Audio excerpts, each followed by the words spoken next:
Shalom sahabat Kalimatullah dimanapun berada. Apa kabar sahabat Kalimatullah semua? Saya berharap sahabat semua ada dalam keadaan sehat dan selalu di dalam pertolongan Tuhan kita Yesus Kristus. Terus dukung perkembangan channel ini dengan cara like, komen, dan subscribe.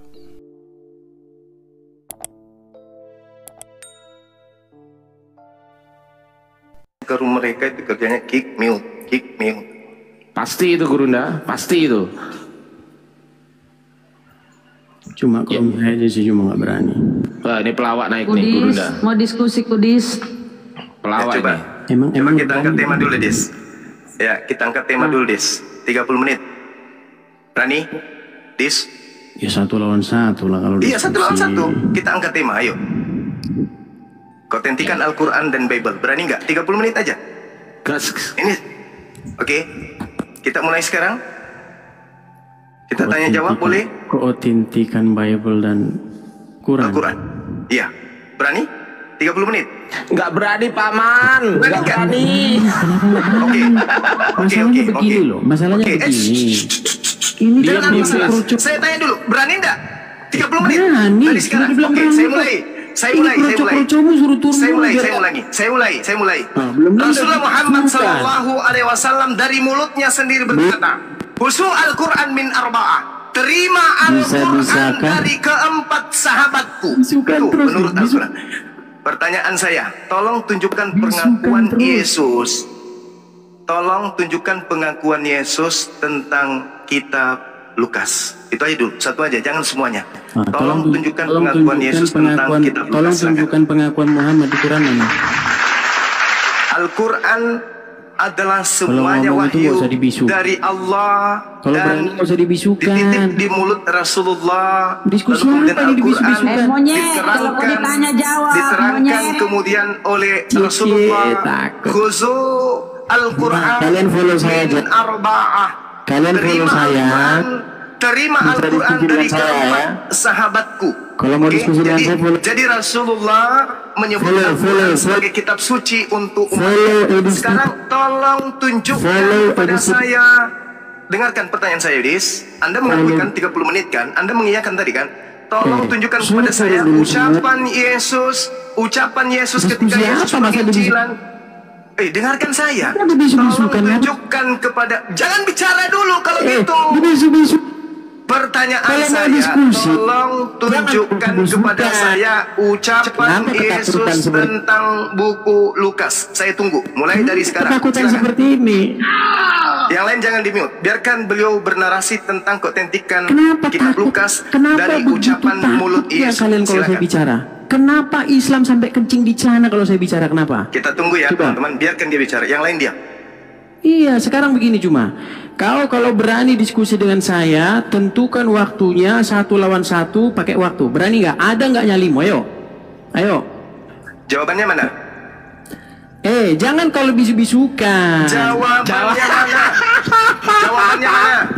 Nggak bisa Jawabannya jawab mana? dia. Saya Nggak kasih usah kesempatan kedua. bisu-bisukan. Tolong Sekarang tunjukkan ucapan Yesus yang kalian keluar tentukan dari mulut jadwalnya. Yesus Kalian yang tentukan memberikan jadwalnya. legitimasi keotentikan kitab Lukas. Mulai dari Tentukan sekarang, silakan. jadwal. Yang lain diam. Kalau Kapan, sampai ada yang di mute, mana beliau saya turun. diskusi. Ayo. 1, 2, Saya 3, tantang Zuma diskusi 1 lawan 1.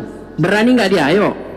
Kalian dengar semuanya Jawabanmu ya. mana? Jawabanmu mana? 2.800. Anda sudah mengiyakan tadi 30 Kalau menit. berani si Ini Zuma hanya sekedar untuk diskusi membuka dengan mata saya, dunia. Edis di mata Bang Suma itu hanya remah-remah. saya jilat Edis kakinya. di mata Bang Suma itu Kalau- hanya tai ayam.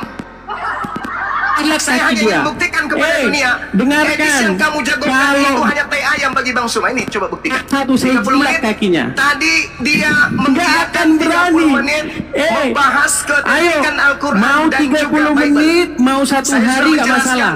Mau Apa 1 kata hari, Al-Quran, mau apa 30 kata menit nggak Rasulullah? masalah. Tentukan 1 lawan 30 1. Ayo, kapan? Coba. Ada Mau jawabannya. 1 hari, mau Ada jawabannya, 30 coba, menit, 1 lawan Lihat, 1 berani teman-teman. nggak?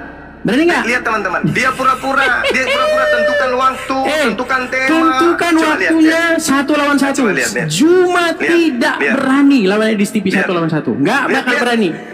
Tadi berani. dia mengizinkan temanya. Kau Dia tidak mengiyakan berani 30 1 lawan menit. 1. Saya Kau tidak berani 1 menguraikan lawan lebih 1. dulu tentang coba lihat. Lihat kelakuannya, lihat. Nah, udah dibisukan lagi kan?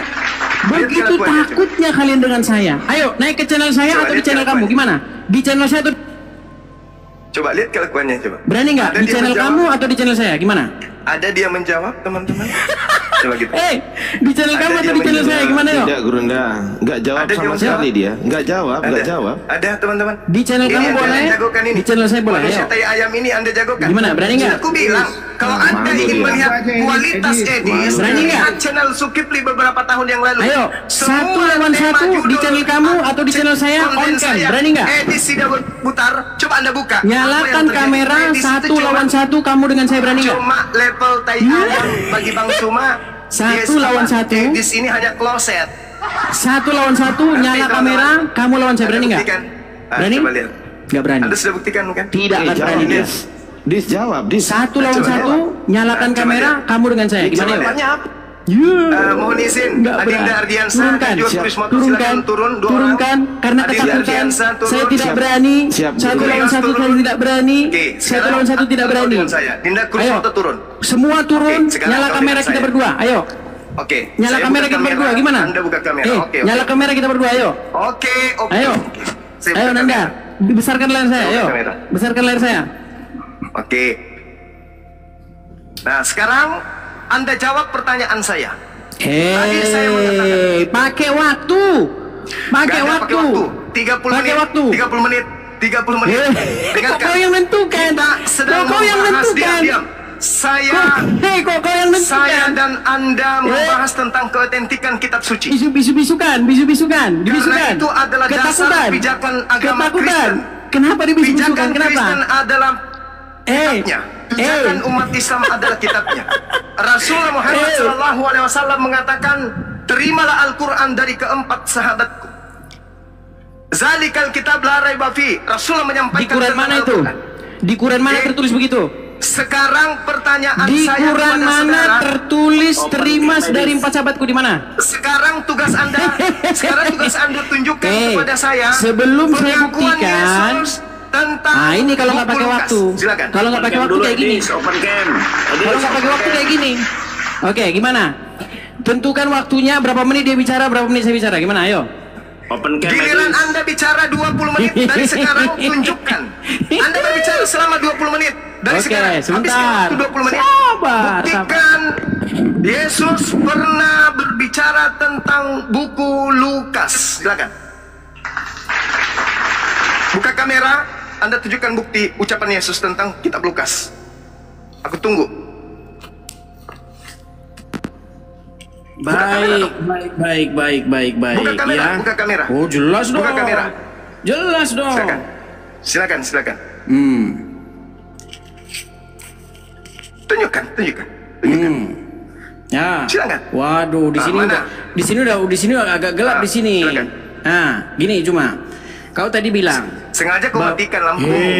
Saya lagi ngomong, Saya lagi Sengaja kau ngomong. matikan. Kenapa Kau kau panik? matikan dan kau pakai kacamata gelap. Kenapa kau Kau panik? matikan dan Lepas kau dulu pakai masker. kacamata Lepas gelap. masker.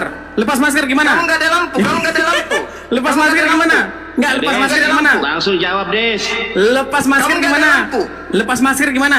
Kamu nggak ada lampu. Lepas Kamu masker. nggak ada lampu. Lepas masker. Buka kacamatamu. Lepas dan masker. nyalakan lampumu. Saya buka kacamata saya, lepas masker. Ayo. Lihat. Lepas masker. Nyalahin lampu. Nyalain lampu. Lepas masker, lepas masker, ayo. Lepas Nyalahin masker. lampu. Lepas masker. Nyalahin lampu ya. Lepas Bagus. masker. Supaya terang. Lepas masker. Sekarang tunjukkan kepada saya pengakuan Yesus tentang dengar, Lukas. dengar. Sudah? Sudah dikasih saya bicara? Sudah dikasih saya bicara? Silakan. Baik. Kalau kau minta dari kitab Lukas itu sendiri, tidak ada. Seperti tidak Saya adanya tidak minta pengakuan dari Muhammad. Saya tidak minta dari Lukas. Kenapa Saya kamu terus? minta dari pengakuan Yesus. Kenapa kau Saya ngomong minta terus? dari pengakuan Yesus tentang Kenapa kitab kau Lukas. ngomong terus? Kenapa kau ngomong terus? Bisa nggak saya ngomong? Saya minta pengakuan Boleh tidak saya ngomong? Yesus tentang kitab Lukas. Boleh nggak saya ngomong? Boleh nggak saya Saya ngomong? minta pengakuan Yesus tentang kitab Lukas. Saya boleh ngomong nggak? Boleh ngomong? Jawab. Saya ulang. Dinda, Jonathan, luruskan dia. Dia pura-pura gila. Coba. Kalau memang mau diskusi, kasih waktunya. Berani nggak? Berani nggak kasih waktu? Usah kamu jelaskan aja, jelaskan. Di mana berani nggak kasih Yesus waktu? memberikan legitimasi tentang kitab Lukas? Jawab. Berani nggak kasih waktu? Berani nggak kasih waktu? Berani nggak kasih waktu? Berani nggak kasih waktu? Yesus memberikan legitimasi. Gelap-gelapan. Nah, oke, baik. Di Quran mana Muhammad memberi legitimasi? Iya. Di Quran mana? Di Quran mana Muhammad membenarkan Quran? Kualitasnya Edis, coba lihat. Lihat kualitasnya coba. Di Quran Lihat mana? Kualitasnya Edis. Di Quran mana Muhammad Lihat bilang begitu? kualitasnya Edis. Ini keautentikan sebuah kitab. Nggak usah debat Rasulullah mengatakan, kusir. "Husul Quran min arba'a." Nggak usah Terima debat Al-Quran dari kusir. keempat sahabatku. Nggak usah debat kusir. Sekarang Gini aja. pertanyaan saya, adakah pengakuan Yesus Kau tentang cuma legitimasi besar-besaran kitab suara Lukas? Silakan. saja. Kalau cuma besar-besaran suara ngapain? Sudah? Waktu siapa? Siapa yang memberikan legitimasi Waktu siapa? tentang Injil Lukas? Silakan jawab. Waktu siapa sekarang? Bukan siapa, Waktu bukan siapa? siapa, bukan siapa. Bukan Waktu siapa sekarang? Ucapan Sekarang waktu Yesus siapa? tentang kitab Lukas. Oke. Silakan. Kalau kau ngomong terus gimana saya mau ngomong? Legitimasi tentang Injil Lukas. Silakan. Sekarang gini aja, pakai waktu berani nggak? Loh, silakan dijawab. Pakai waktu berani nggak? Ya ini Pak. Berani pakai waktu? Silakan dijawab. Oke, diam ya. Diam ya. Diam ya. Diam ya. Diam. Baik. Saya jawab. Kenapa kau dalam kegelapan, Edis? Kenapa kau sengaja gelap-gelap, Edis? Kenapa kau tidak di tempat yang terang, Tidak Edis? berani. Kenapa kamu Sekarang, di tempat yang terang? sekarang saya tanya sama kamu. Kamu kasih saya waktu ngomong. Kalau kamu Tapi berani kau di kasih tempat saya yang waktu terang ngomong, dong. oh bisa. Kenapa kau umpetin dirimu yang sudah gelap itu? Dengarkan. PK aja, PK. Berani nggak PK? Malah PK berani nggak? Berani nggak PK? di mana Yesus memberikan legitimasi Berani nggak PK? tempat Injil? Di mana? Saya dikasih ngomong nggak? Saya dikasih ngomong nggak? Saya dikasih ngomong nggak? Sudah. Silakan. Sudah. Tunjukkan pengakuan Yesus. Saya nggak berani tentang kitab ngomong. Lukas. Silakan. Sudah Silakan. kalian ngomong loh. Gimana? Saya dikasih ngomong nggak? Iya, silakan. Di Dikasih mana ngomong nggak saya? Yesus Berapa menit? memberikan legitimasi tentang Injil Lukas? Berapa menit? Berapa menit saya Ya, dikasih ngomong? silakan. Burunda, berapa menit? Nggak berani mereka. Ketakutan. 2 menit. 2 menit. Silakan. 2 menit ya. Baik, 2 menit. 2 menit. Diam semua. Ya. Baik. Ini kita bicara dengan apa? Ini kok nggak ada orang? Iya. Yang terang dong, Edis. Mana buka kamera tapi gelap. Oke nah. Gimana? Sekarang udah terang, gimana? Terang sekarang. Situ. Ya, Baik. oke. Saya sambil duduk ini. Baik. Ya. Jawab. Pertama-tama, kamu nanya sama saya, di mana legitimasi bahwa Yesus membenarkan Injil Lukas? Betul? Betul? Baik, saya jawab. Narasinya nggak seperti itu. Ya? Kan saya jawab panik. Bisa nggak saya jawab? Bisa jawab Saya jawab saya? nuntut legitimasi. Saya nuntut Saya legitimasi boleh Yesus jawab terhadap nggak? Bible. Kenapa kalian Lukas, panik? silakan. Kenapa kalian panik? Silakan. Baik. Saya tidak panik. Saya Jadi- minta legitimasi Yesus Terima terkait kasih. dengan kitabmu, Lukas. Terima kasih Pak Silakan. Bikop.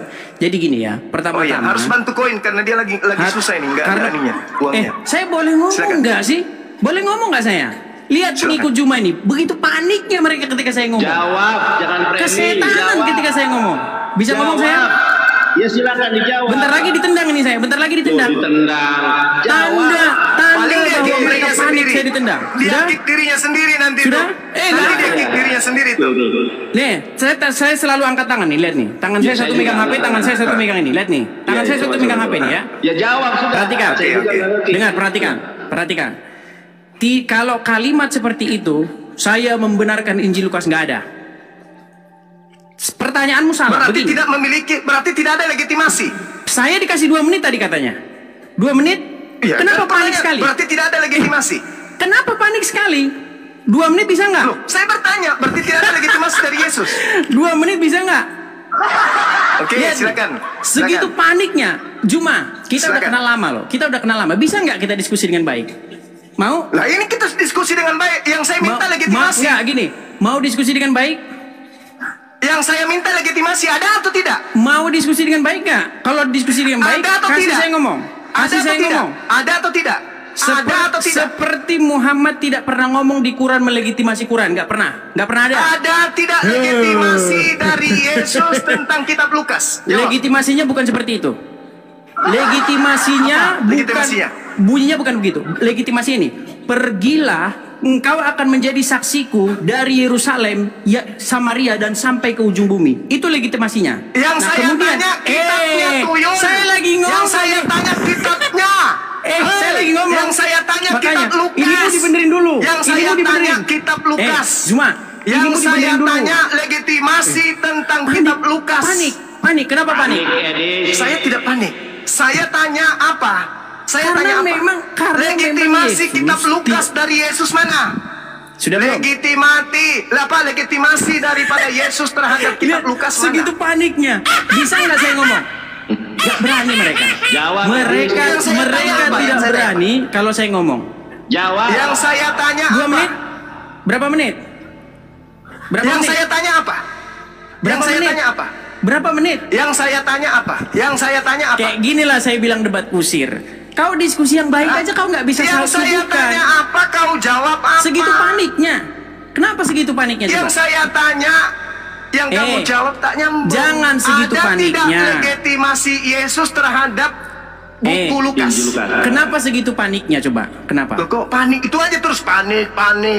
Kalau kau Yang saya bertanya, tanya itu kalau kau bertanya, pertanggungjawabanmu kalau kau terhadap bertanya, imanmu. saya jawab. Ada tidak? Kalau kau Ada bertanya, tidak saya legitimasi jawab. Yesus Kalau terhadap kau buku bertanya, Lukas? kasih saya waktu jawab. Ada nggak? Kalau kau Ada bertanya, tidak? kasih saya jawab. Kalau Ada kau tidak? bertanya, kasih saya jawab. Ada atau tidak? Kalau kau bertanya, kasih saya jawab. Oke, saya tanya Berani? nih. Ada atau tidak? Berani kamu kasih saya waktu jawab? Jawab Edi, jangan muter-muter. Ada atau tidak? Berani kamu kasih saya jawab? Ada atau tidak? Nggak berani. Nggak berani dia kasih saya waktu jawab. Udah? Ya jawab. Sudah? Kasih saya Ada waktu atau jawab? tidak? Ada atau tidak? Kasih saya waktu jawab nggak? Ada atau tidak? Berani kasih saya waktu jawab nggak? Ada atau tidak? Baik, saya jawab ya. Jadi, Yesus tidak pernah nyuruh murid-muridnya nulis kitab terus dia nggak pernah. Berarti tidak memiliki Memang legitimasi. lisan dikasih tahu lisan. Berarti tidak memiliki Nah, legitimasi. orang-orang menulis kesaksian Berarti tidak para ada, saksi kan? mata itu Berarti tidak ada legitimasi kan? terhadap buku Lukas. Legitimasinya Ya. bukan berbentuk kata-kata seperti itu. Legitimasinya Berarti tidak ada, kan? Legitimasinya adalah Berarti tidak ada kan? bahwa keterangan yang ada dalam Injil Lukas itu berasal dari Berarti para tidak rasul. ada kan? Dan Berarti tidak ada legitimasi, kan? bisa kita percaya sebagai kebenaran. Berarti Silakan. tidak ada legitimasi Pertanyaan dari selanjutnya. Yesus. Pertanyaan selanjutnya. Berarti dengar. Berarti Ada. tidak ada legitimasi. Ada, tapi bukan dalam Mana bentuk kata-kata. legitimasinya mana?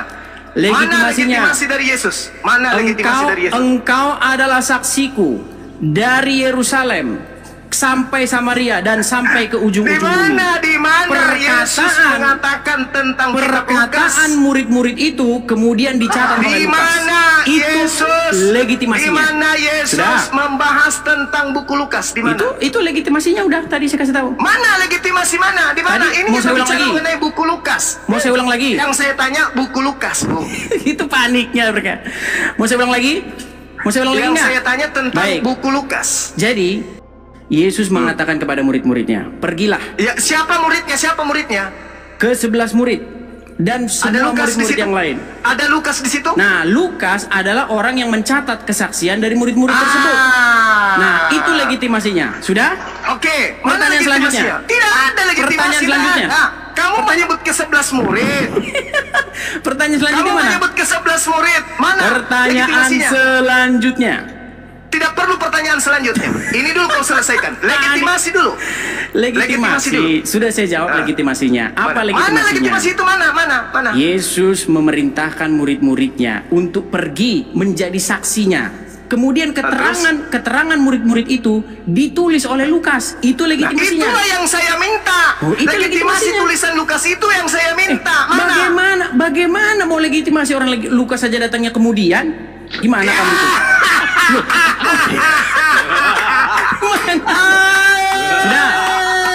Sudah? Pertanyaan selanjutnya. Oke. Pertanyaan selanjutnya. Teman-teman, Bentar lagi jadi tendang. teman-teman, Edis ini sudah mengakui bahwa Sudah. kitab Lukas tidak punya legitimasi dari Yesus, betul? Sudah? Betul? Legitimasinya sudah saya kasih tahu tadi. Mana ada? Tidak ada. Mana Kau sendiri ada? yang mengatakan. Tadi kan saya Kamu bilang sama sendiri yang kamu. mengatakan. Oke, saya tanya kamu balik. Mana legitimasi Muhammad? Kalau bertanya harus berani ditanya balik. Berani ditanya balik ini nggak? selesaikan dulu. Kita berbicara Iya. mengenai keautentikan Berani nggak ditanya sebuah balik? kitab. Legitimasi dari yang membawa kitab. Bisa nggak diskusi dengan baik? Rasulullah Muhammad sallallahu alaihi wasallam mengatakan, "Huzu al-Qur'an min arba'ah." Zuma. Terima Al-Qur'an. Sudah. Terima Al-Qur'an. Rasulullah sendiri menyebutnya, terima Al-Qur'an dari keempat sahabatku. Al-Qur'an disebutnya. Sekarang ente coba, kalau Kristen ini agama betul, pasti ada legitimasi yang menjadikan Kristen menjadi Kristen, yaitu kitabnya. Ada tidak legitimasi Yesus terhadap buku Kristen yang mengajak kemudian orang-orang Kristen makan babi, menyembah Yesus dan seterusnya? Ada tidak?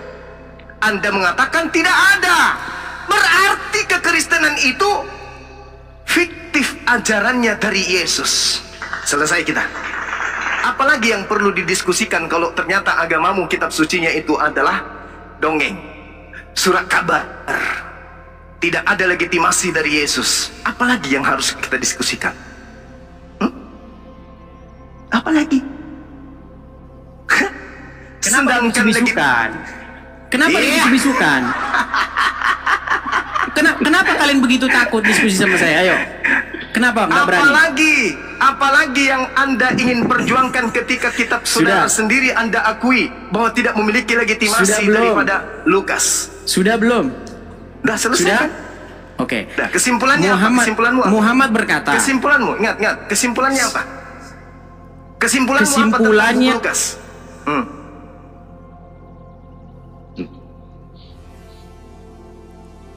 Kesimpulanmu tentang buku Lukasmu itu apa? Jangan kabur deh, jangan kabur. Aku nggak mute ya. Jangan kamu mute sendiri, pura-pura di mute. Jangan ya, ini aku nggak mute ya. Kenapa sampai segitunya takutnya? Loh, coba. kamu yang pura-pura. Sekarang kesimpulanmu. Kenapa sampai segitunya takutnya kalian? Kesimpulanmu terhadap Al-Quran. Kesimpulan saya. Kesimpulan saya bisa buktikan di hadapan kalian orang Islam, di hadapan ulama-ulama, Lukas itu dijiplak sama Quran. Ayo. Ya bisa saya buktikan. Ayo. Panas. Gimana kalau saya buktikan bahwa Lukas itu dijiplak Quran, gimana? Berani nggak? Parah. Berani nggak? Sedangkan kitabmu aja tidak memiliki legitimasi. Saya berani buktikan bahwa Lukas dijiplak Quran. Gimana? Berani? Tidak ada legitimasi dari Yesus. Malaikat Jibril. Anda mengakuinya bahwasanya Malaikat Lukas Jibril datang kepada Zakaria dijiplak Quran. Dijiplak Quran semua itu. Anda mengakui Lukas datang belakangan. Anda Dibisukan lagi sama Nandar kan? Kemudian legitimasi. Lihat tangannya Nandar itu. Apa yang Anda andalkan dari buku Anda itu? Apa? Lihat ya. Saya sudah datangi apa? Coba. Tidak datang ke Kamu kandang datang saya. ke sini untuk jadi bubur. Jangan kau bisu-bisukan. Jangan kau bisu-bisukan. Kau mengakui. Sekarang begini. Oke.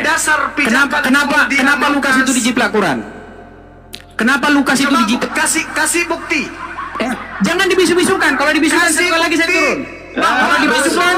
Kalau dibisukan satu kali lagi saya turun. Bahwa Rasulullah pernah membaca buku Lukas. Kenapa saya dibisu-bisukan? Kasih bukti. Kenapa kalian ketakutan sehingga saya dibisukan? Pernah membaca buku Lukas. Kasih bukti. Kenapa kalian ketakutan sehingga saya dibisukan? Kenapa?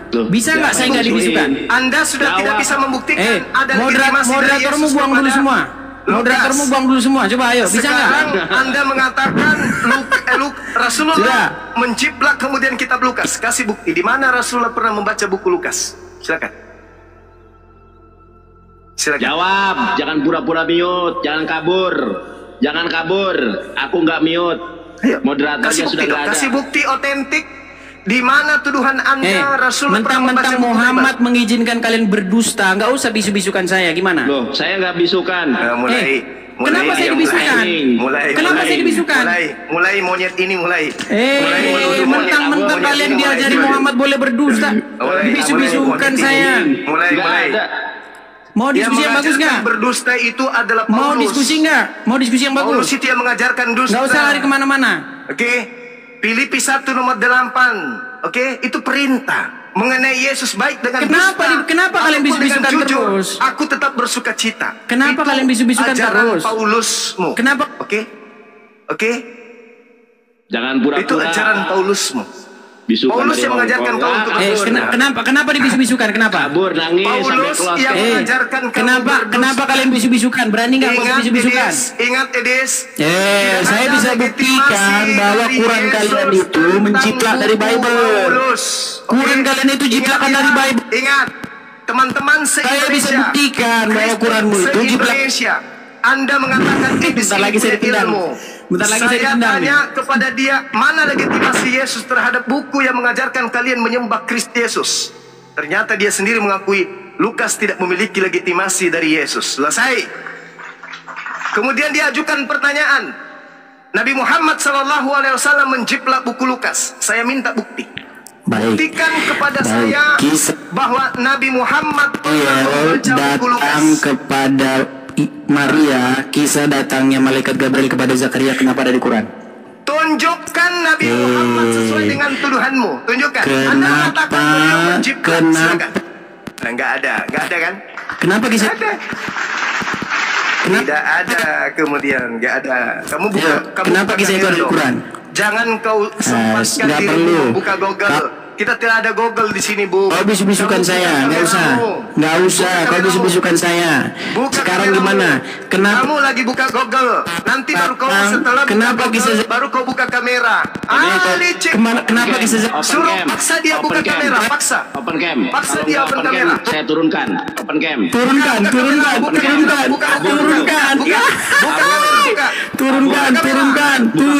kamera. Buka kamera, buka. Buka kamera. Kamera buka.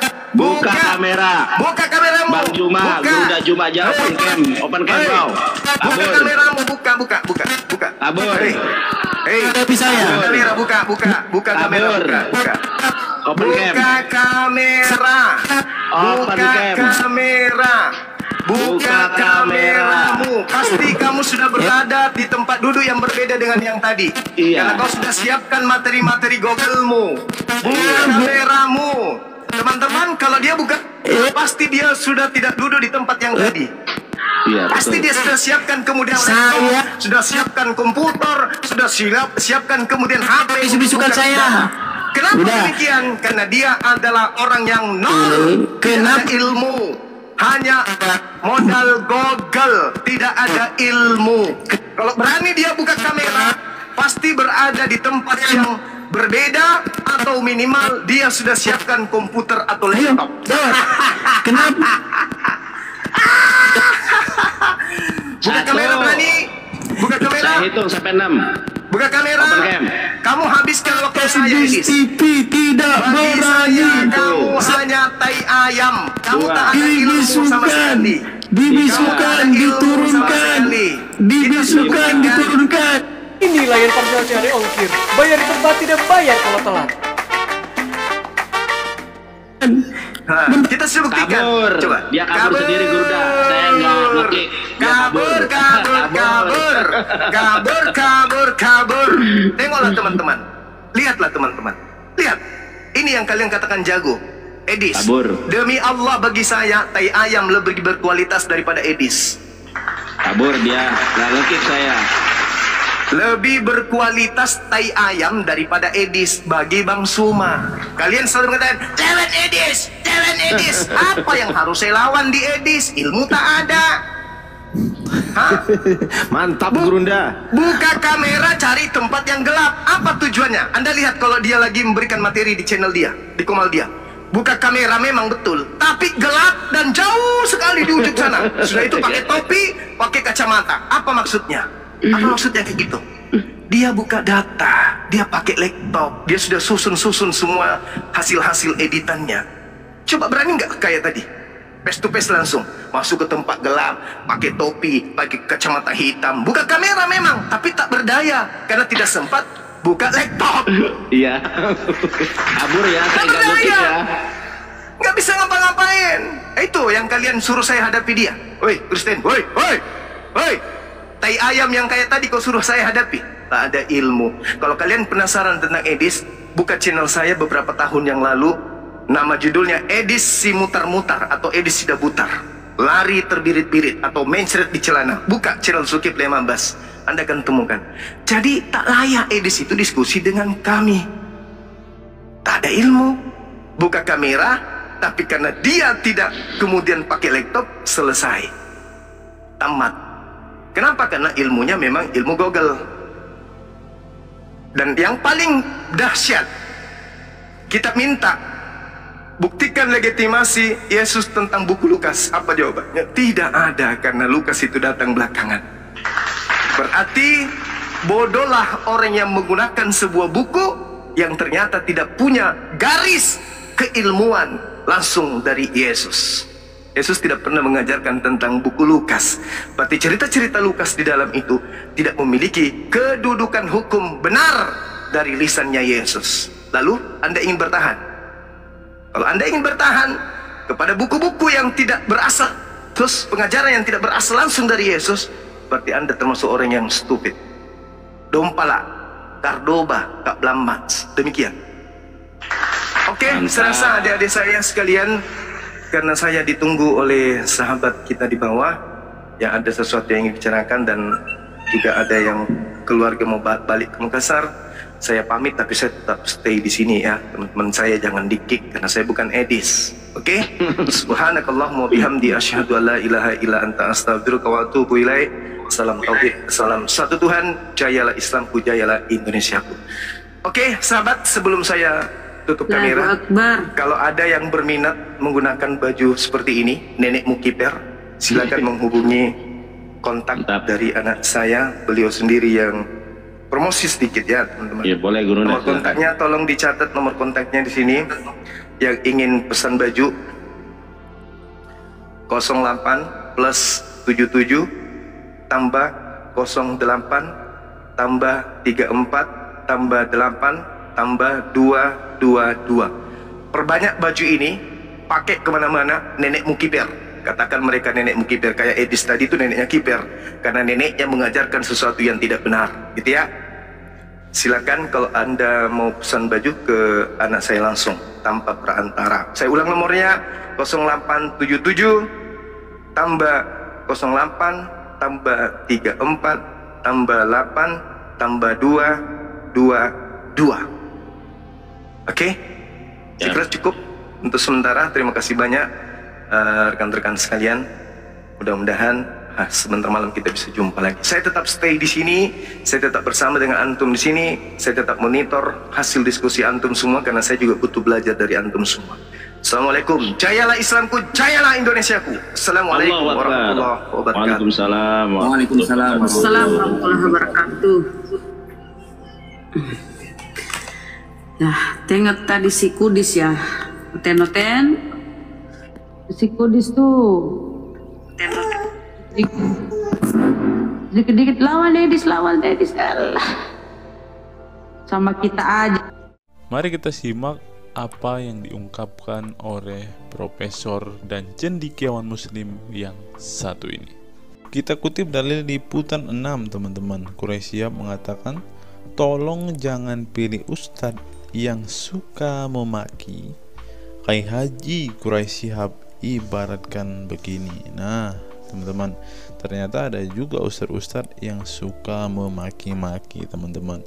Bisa jadi ini adalah salah satu oknum yang dikatakan oleh Habib Kribo tadi, teman-teman, di mana mereka seakan-akan orang yang paling beriman, paling beragama, dengan kepalanya ada titik hitam dan juga jenggotnya sampai panjang ke lantai, kata Habib Kribo tadi kan, teman-teman. Di era modern ini, ketika ceramah agama mudah diakses melalui berbagai media, umat Islam dihadapkan pada pilihan beragama, ustadz atau penceramah yang dapat mereka ikuti. Namun tidak semua pendakwah menggunakan cara yang sejuk dan penuh hikmah dalam menyampaikan pesan agama. Menanggapi fenomena ini, wah, ini ternyata sebuah fenomena nih, teman-teman. Berarti sudah sering terjadi nih, teman-teman. Profesor Kiai Haji Quraisy Shihab, seorang cendekiawan Muslim, terkemuka menekankan pentingnya memilih ustadz yang tidak memaki-maki dalam dakwahnya. Quraisy Shihab mengingatkan bahwa dakwah adalah ajakan kepada kebaikan yang harus disampaikan dengan cara yang baik pula. Ia menekankan pentingnya mencontoh akhlak Nabi Muhammad SAW yang selalu lemah lembut dalam menyampaikan ajaran Islam. Mengutip sabda Nabi Muhammad, barang siapa yang beriman kepada Allah dan hari akhir, hendaklah ia berkata baik atau diam. Ayahanda presenter Naswa Shihab menegaskan bahwa ini adalah pedoman penting bagi para pendakwah. Kata-kata yang baik dan penuh hikmah lebih efektif dalam menyentuh hati dan menggerakkan orang untuk berubah ke arah yang lebih baik. Dalam dakwah, seringkali ditemukan penceramah yang menggunakan kata-kata yang keras dengan alasan untuk menegur atau mengingatkan umat. Namun, Profesor Quraisy Shihab mengingatkan bahwa cara ini justru bisa menimbulkan antipati dan menjauhkan orang dari ajaran agama Islam yang seharusnya penuh kasih sayang dan rahmat. Menukil Islam.co, Quraisy Shihab menjelaskan hal yang menarik ketika ditanya seseorang terkait kriteria ustadz yang tepat untuk dijadikan panutan atau sebagai penceramah.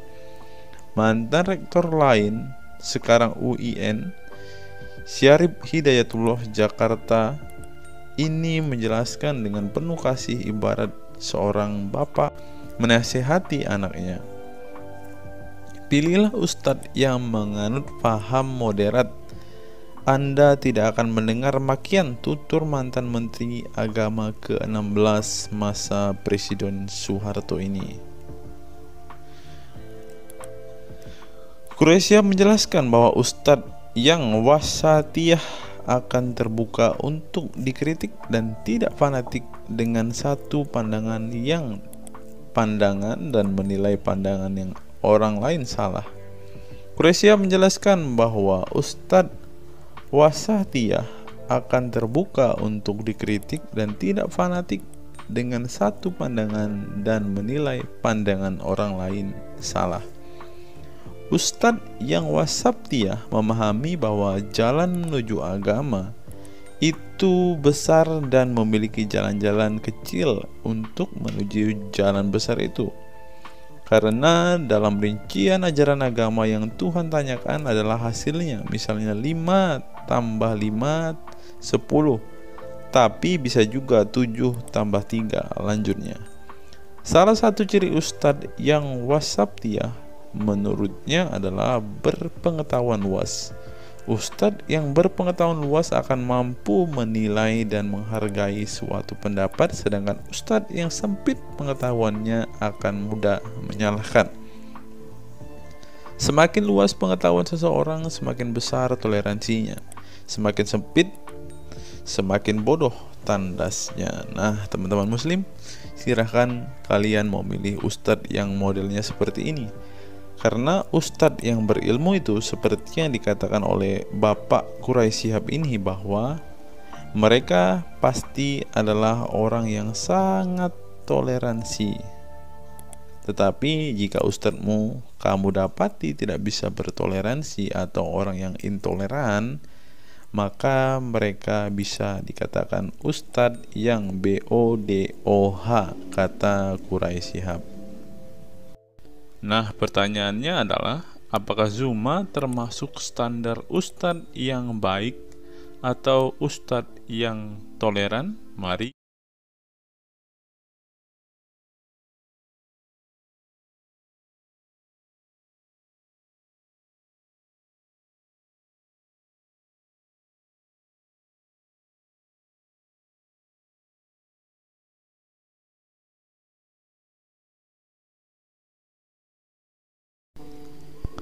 Google, mengapa Rasulullah disebut sebagai nabi penutup?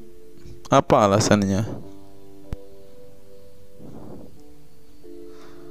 Alasannya mengapa Nabi SAW disebut Rasul terakhir adalah karena Allah SWT telah menunjukkan langsung sebagai penutup para nabi dan rasul. Hal ini tercantum dalam Al-Quran yang merupakan firman Allah.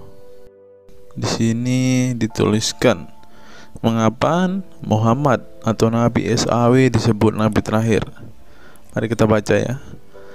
Katamul Anbiya merupakan salah satu julukan Nabi Muhammad yang berarti penutup para nabi, sesuai dengan firman Allah SAW dalam surat Al-Ashab ayat 40 yang berbunyi, artinya Muhammad itu sekali-sekali bukanlah bapak dari seorang laki-laki di antara kamu, tetapi dia adalah Rasul Allah dan penutup nabi-nabi, dan adalah Allah Maha mengetahui segala sesuatu.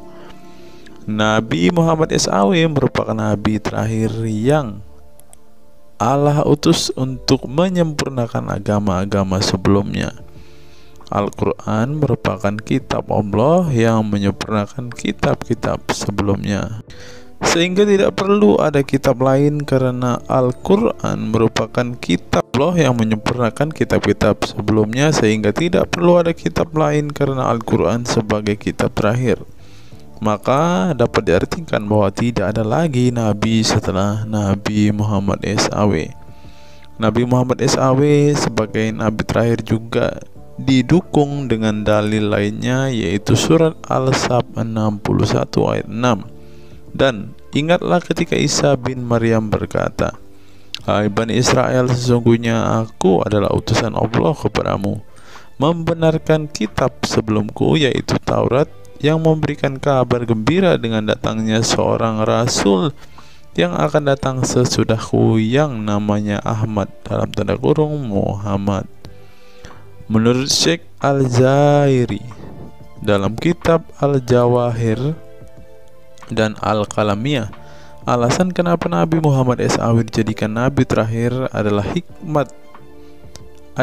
hikmah terputusnya para nabi itu untuk menyeru umat manusia agar beribadah kepada Allah, menunjukkan mereka ke jalan yang lurus dalam urusan kehidupan duniawi dan ukrawi, memberitahu kepada mereka tentang hal-hal yang tidak dapat dicapai oleh penglihatan mereka, dan memberitahu keadaan yang pemikiran mereka belum sampai, dan menetapkan dalil yang meyakinkan serta menghilangkan syubhat keserupaan yang tidak benar. Adapun hubungan dakwah Nabi Muhammad SAW dengan nabi-nabi terdahulu ialah terbangun atas dasar sebagai penguat dan penyempurna dakwah nabi-nabi sebelumnya. Oleh karena itu, semua para nabi selalu dibangun atas dasar dua pondasi utama, yaitu akidah, syariat, dan akhlak. Dari segi kaidah, dari segi akidah, semua ajaran yang dibawa oleh para nabi, mulai dari Nabi Adam alaihissalam sampai Muhammad SAW, adalah sama. Tidak ada beda antara nabi satu dengan nabi yang lainnya. Semuanya mengajarkan keimanan terhadap keesaan Allah SWT, yaitu dengan membersihkan dari segala sifat yang tidak layak baginya, dan mengimani adanya hari kiamat serta adanya surga dan neraka. Maka dari itu, semua para nabi menyerukan kepada kaumnya masing-masing antara dasar iman kepada Allah, dan semua para nabi setelahnya saling membenarkan ajaran yang telah dibawa oleh para nabi sebelumnya.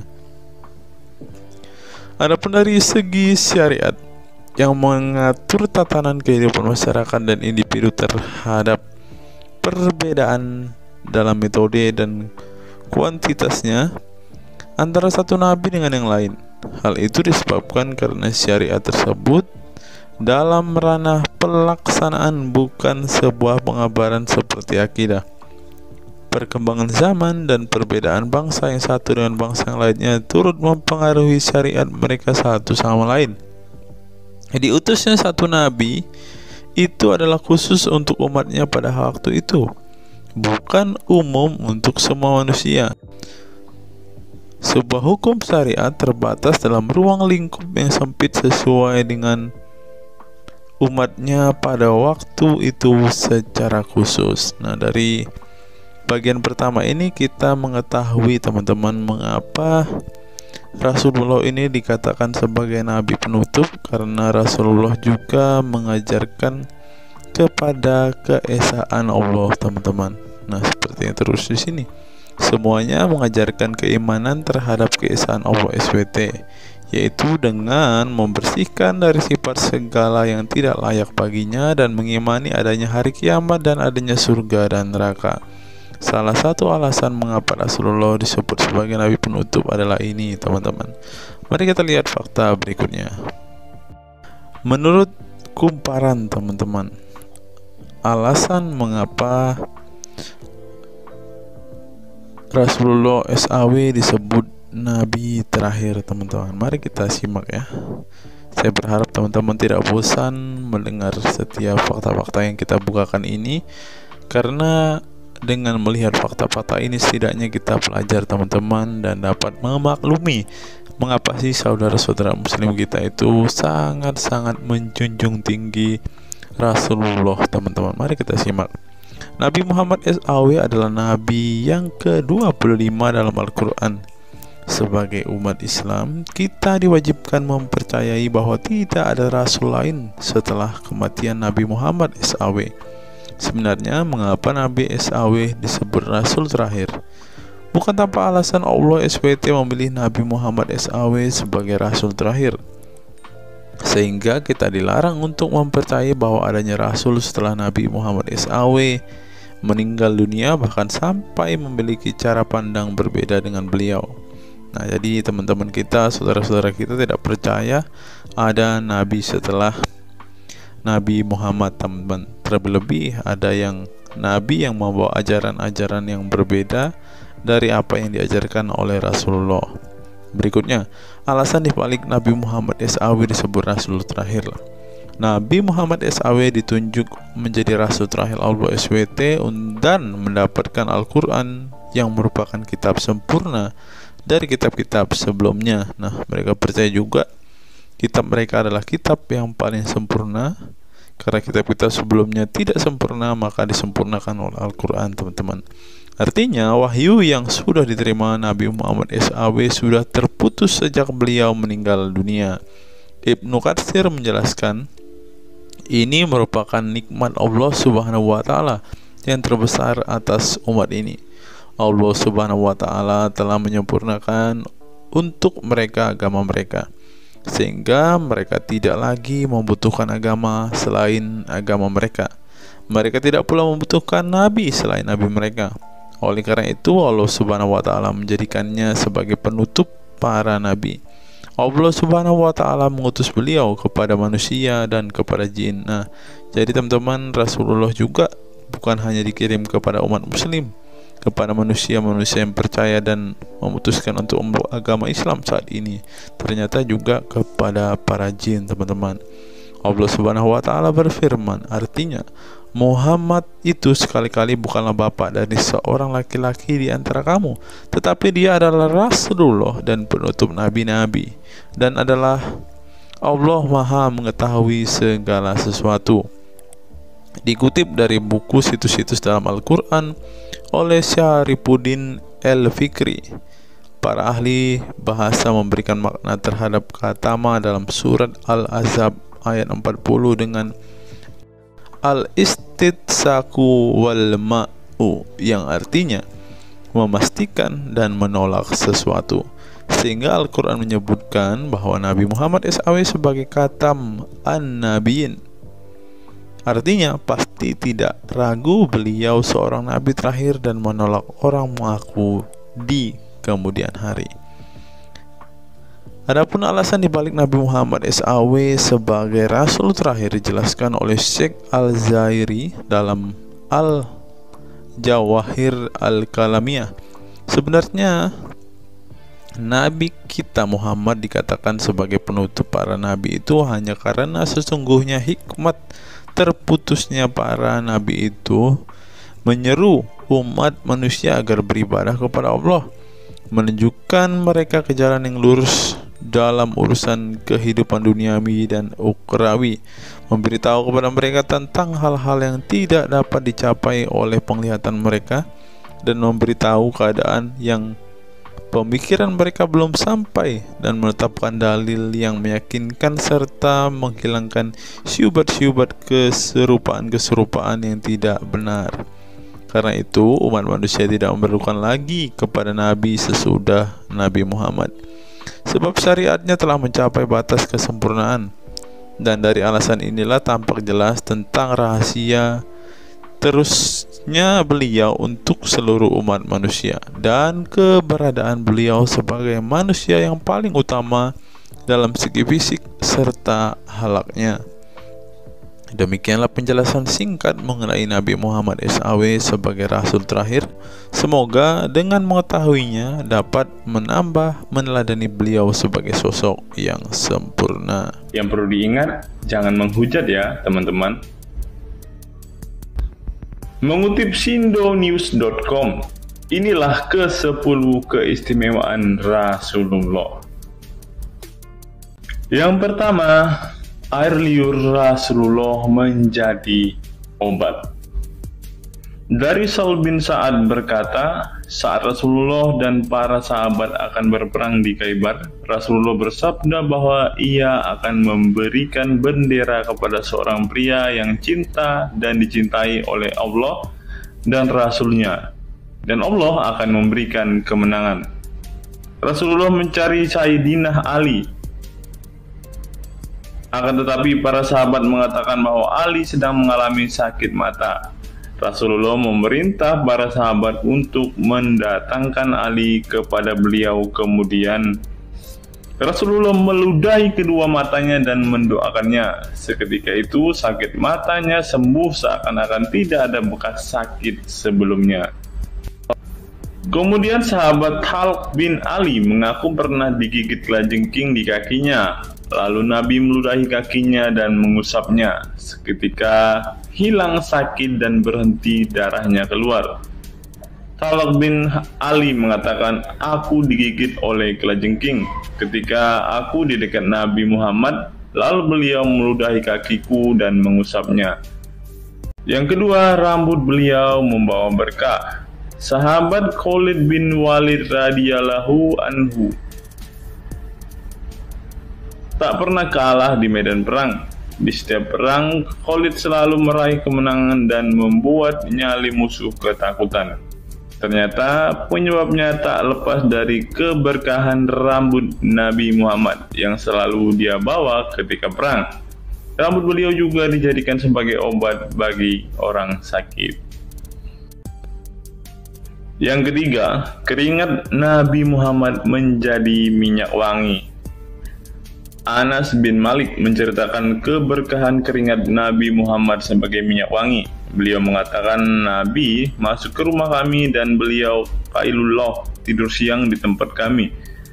Ketika tidur itu Nabi berkeringat, kemudian ibuku datang membawa botol dan keringat Nabi Muhammad ditampung ke dalam botol itu. Kemudian ketika Nabi bangun dari tidurnya, beliau bertanya kepada ibuku, wahai Ummu Sulaim, apa yang sedang engkau perbuat? Ummu Sulaim mengatakan, ini keringatmu wahai Rasulullah, aku jadikan minyak wangi dan ini adalah minyak wangi yang paling wangi. Yang keempat, tidak memiliki bayangan. Asyadid Muhammad bin Alawi Al-Maliki dalam kitabnya Mafahim Yazid Antus Hahaha menyebut di antara kekhususan Nabi Muhammad adalah tidak memiliki bayangan. Karena memang beliau adalah cahaya dan cahaya tidak pernah memiliki bayangan. Nabi tidak memiliki bayangan meskipun ada sinar matahari. Ini didukung oleh doa Nabi yang meminta kepada Allah untuk dijadikan sebagai cahaya. Hal ini disebutkan oleh Imam Muslim dalam hadis yang menjelaskan tentang bacaan Nabi dalam doa sujudnya. Ya Allah, jadikanlah di dalam hatiku cahaya, di pendengaranku cahaya, dalam penglihatanku cahaya, di sebelah kananku cahaya, di sebelah kiriku juga cahaya, di depanku cahaya, dan di belakangku cahaya, serta di atasku cahaya, juga di bawahku cahaya, dan jadikanlah untukku cahaya. Dalam riwayat lain juga disebutkan, jadikanlah aku cahaya. Yang kelima, tidak pernah menguap. Dalam kitab Al-Qashais Al-Kubra, Imam Asyuyuti menyebutkan riwayat Nabi Muhammad yang sepanjang hayat tidak pernah menguap. Ditakris oleh Imam Al-Bukhari dalam kitabnya Al-Tariq dan juga Ibnu Abi Saibah dalam Musannafnya, dan dari Isa Ibnu Sa'ad dari Yazid bin Al-Asham, beliau berkata bahwa Nabi Muhammad tidak pernah menguap sama sekali. Yang keenam, hati beliau tidak pernah tidur. Keistimewaan lainnya adalah kedua mata beliau tertidur, namun tidak demikian dengan hati beliau. Suatu waktu Nabi Muhammad pernah ditanya oleh istrinya Sayyidah Aisyah tentang tidurnya selepas sholat witir. "Wahai Rasulullah, apakah engkau tidur setelah sholat witir?" Beliau menjawab, "Betul Aisyah, sesungguhnya mataku tertidur dan tetapi hatiku tidak pernah tidur." Ini sejalan dengan apa yang disebutkan beliau bahwa para nabi tidaklah tidur kecuali hanya mata mereka saja yang terpejam. Hati mereka tidak pernah tidur dari berzikir kepada Allah Ta'ala. Dan begitu juga para nabi tidur hanya matanya saja, sedangkan hatinya tidak pernah tidur. Yang ketujuh, jubah beliau sembuhkan orang sakit. Asma bintu Abu Bakar radhiyallahu anhu bertaburuk dengan jubah Nabi. Dari Abdullah bin Kaisan berkata, "Diperlihatkan kepadaku sebuah jubah tayalisah dari Kisra dan kerahnya berbahan dibaj. Juga kedua sisinya dijahit dengan dibaj." Asma berkata kepada budaknya, "Wahai Abdullah, jubah ini dahulu ada pada Aisyah hingga ia wafat. Setelah Aisyah wafat, aku pun mengambilnya. Dulu Rasulullah sering memakai jubah ini. Kami pun biasa mencuci jubah ini dengan air untuk menyembuhkan orang yang sakit." Kedelapan, darah bekam Nabi diminum sahabat. Darah Rasulullah benar-benar barokah. Sahabat Abdullah bin Zubair radhiyallahu anhu pernah meminum darah Nabi. Diceritakan Abdullah datang kepada Rasulullah ketika beliau sedang berbekam. Setelah Rasulullah selesai, maka beliau memberikan darah berbekam itu sambil berkata, "Pergilah dan sembunyikan darah ini dari manusia." Maka aku pergi dan meminum darah itu. Selepas itu aku mendatangi Rasulullah kembali. Lalu Rasulullah bertanya, "Apa yang kamu lakukan?" Abdullah menjawab, "Aku sudah sembunyikan darah itu di tempat yang tidak boleh dilihat oleh manusia." Baginda Nabi berkata lagi, "Jangan-jangan kamu telah meminumnya?" Beliau menjawab, "Ya, aku telah meminumnya, wahai Rasulullah." Setelah meminum darah itu, Nabi Muhammad berkata kepada Abdullah, "Sungguh engkau telah menjaga dirimu dari api neraka." Yang kesembilan, tidak pernah ihtilam atau dalam tanda kurung mimpi basah. Ihtilam adalah keluarnya air mani karena sebab mimpi atau fantasi. Di Indonesia sering disebut dengan mimpi basah. Dan itu tidak pernah terjadi pada Nabi Muhammad. Dalam kitab hadis Al-Mu'jam Al-Kabir, Imam At-Tabarani mengeluarkan sebuah riwayat dari Ibnu Abbas bahwasannya Nabi Muhammad tidak pernah ihtilam atau mimpi basah. Yang ke-10 yang terakhir, teman-teman, dapat melihat dan mendengarkan ringkihan langit. Dari sahabat Abu Dzar, Nabi Muhammad bersabda, "Sesungguhnya aku melihat apa yang kalian tidak lihat, dan aku mendengar apa yang kalian tidak dengar, ringkihan langit.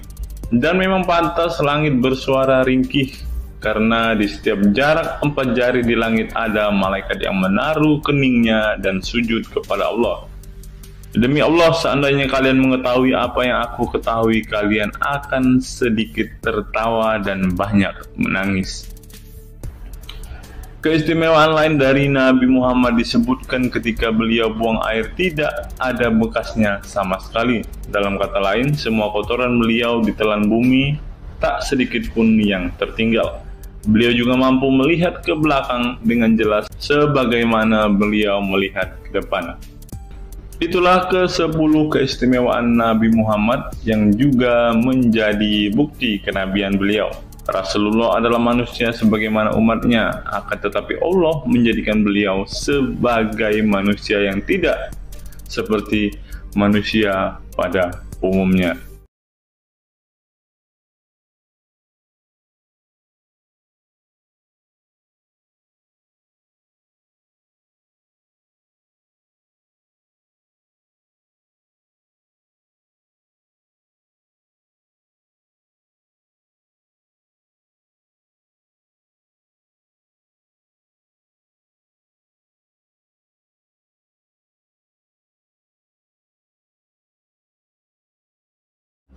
Hari ini kita akan menyimak sebuah kisah yang saya kutip dari sebuah artikel yang akan menggemparkan kita semua. Karena kisah ini berisi sebuah cerita tentang para sahabat Nabi Muhammad yang katanya masuk surga. Bagaimana mungkin para sahabat ini bisa masuk surga? Sedangkan junjungan mereka sendiri pun tidak mempunyai kepastian surga. Seperti yang diungkap Bapak Quraisy Shihab berikut ini. Tidak benar, saya ulangi, tidak benar bahwa Nabi Muhammad sudah dapat jaminan surga. Mendengar apa yang dikatakan Bapak Quraisy Shihab tadi, jelaslah bahwa Rasulullah pun tidak pasti masuk surga. Bagaimana mungkin para sahabat masuk surga jika sang junjungan sendiri tidak punya kepastian surga? Memang sedikit aneh sih teman-teman. Nabi tidak pasti masuk surga, tapi para sahabat masuk surga. Mungkinkah para sahabat lebih baik dari sang Nabi? Untuk itu, mari kita simak kisah para sahabat Nabi berikut ini dan temukan alasan mengapa mereka bisa masuk surga. Kisah sahabat Nabi Muhammad SAW yang dijamin masuk surga oleh Allah SWT. Semua manusia pasti menginginkan masuk surga Allah SWT, namun tidak semua jiwa bisa masuk surga. Ada banyak tantangan dan perjalanan yang sangat panjang yang harus dihadapi umat Islam hingga mendapat kesempatan ala SWT untuk masuk surga. Itu juga belum tentu langsung masuk surga. Mungkin harus ke neraka untuk menghapus dosa-dosa terlebih dahulu. Meski demikian, kita bisa belajar dari kisah sahabat Nabi Muhammad SAW yang dijamin masuk surga Allah. Mereka tidak begitu saja mendapat tempat yang keindahannya kekal abadi. Berbagai ujian keimanan dan fisik dalam mengarungi kehidupan mereka di jalan Allah SWT. Siapa sajakah sahabat Nabi SAW yang dijamin masuk surga? Simak selengkapnya dalam ulasan berikut ini. Kisah sahabat Nabi Muhammad SAW yang dijamin masuk surga. Dalam sebuah hadis terdapat 10 sahabat Nabi SAW yang masuk surga. Hadis tersebut berasal dari Abdurrahman bin Auf radhiyallahu anhu. Ia berkata, Rasulullah SAW bersabda. Adapun kisah 10 sahabat Nabi yang dijamin masuk surga yang dikutip dari buku biografi 10 sahabat Nabi yang dijamin masuk surga karya Sujai Fadil 2020. Yang pertama, Abu Bakar As-Siddiq. Abu Bakar As-Siddiq dikenal sebagai manusia terbaik setelah Nabi Muhammad SAW. Beliaulah orang pertama yang beriman kepada Nabi SAW, menemaninya dan membenarkan perkataannya. Ketika Nabi Muhammad SAW meninggal dunia, beliaulah yang dipilih menjadi imam dan melanjutkan kepemimpinan sebagai khalifah. Yang kedua, Umar bin Khattab. Sahabat Nabi Muhammad SAW selanjutnya yang dijamin masuk surga adalah Umar bin Khattab. Dedikasi beliau kepada agama Islam sangatlah besar. Walaupun sebelum ia memutuskan untuk beriman kepada Nabi Muhammad SAW, ia ingin membunuhnya. Setelah masuk agama Islam, Umar bin Khattab menjadi orang yang paling berani dan mendapat gelar Al-Furuq yang memiliki arti pembeda antara yang benar dan yang salah. Yang ketiga, Utsman bin Affan. Utsman bin Affan merupakan saudagar kaya raya, namun kekayaan tersebut tidak membuatnya sombong, namun kebalikannya. Utsman menggunakan hartanya untuk zakat, sedekah, dan infak. Setelah meninggalnya Umar bin Khattab, beliau melanjutkan kepemimpinannya dan juga melanjutkan tugas untuk menyusun mushaf Al-Quran. Yang keempat, Ali bin Abi Thalib. Ali bin Abi Thalib merupakan sepupu dari Nabi Muhammad SAW, sehingga beliau banyak belajar Islam dari usianya sejak kecil. Ali bin Abi Thalib pernah ditinggal Nabi Muhammad SAW saat perang Tabuk untuk menjaga para wanita dan anak-anak. Setelah meninggalnya Utsman bin Affan, beliau meneruskan kepemimpinannya. Namun di masa kepemimpinannya banyak sekali pertentangan dan perpecahan kelompok dengan pemikiran masing-masing. Talhah bin Ubaidillah. Meski tak seterkenal para khulafaur rasyidin, namun beliau merupakan sosok perlindung bagi Nabi Muhammad dalam perang Uhud dengan menangkis anak panah dengan tangannya hingga kehilangan jari-jarinya. Selain itu, Talhah bin Ubaidillah disanjung karena kebaikan hati dan sedekah beliau. Yang keenam, Zubair bin Awam. Zubair bin Awam merupakan orang pertama yang berani mencabut pedangnya di jalan Allah SWT saat ia menduga ada orang musyrik yang sewenang-wenang kepada Nabi Muhammad SWT.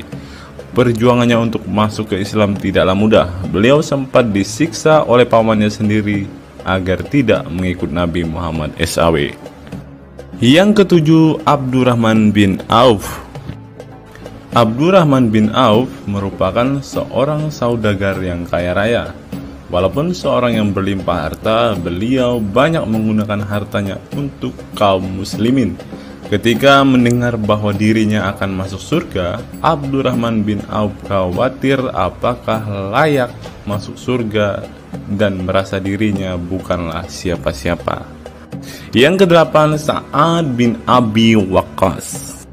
Sa'ad bin Abi Waqqas merupakan paman Nabi Muhammad SAW dari ibunya. Ketika mendengar Islam di Mekah, Sa'ad langsung menghampiri Nabi Muhammad SAW untuk beriman kepada Allah SWT dan Rasulnya. Sa'ad bin Abi Waqqas merupakan orang pertama yang meletakkan anak panah di jalan Allah SWT. Beliau juga dipilih menjadi komandan perang Qadisiyah dan diangkat menjadi gubernur Kufah di masa kepemimpinan Utsman bin Affan. Yang kesembilan, Sa'id bin Zaid. Apabila seseorang yang mampu membuat Umar bin Khattab yang keras bisa masuk ke dalam Islam, beliau adalah Sa'id bin Zaid dan istrinya Fatimah bin Khattab. Beliau mengadakan pertemuan di Darul Arqam dan sebelumnya menyampaikan dakwah di dalamnya.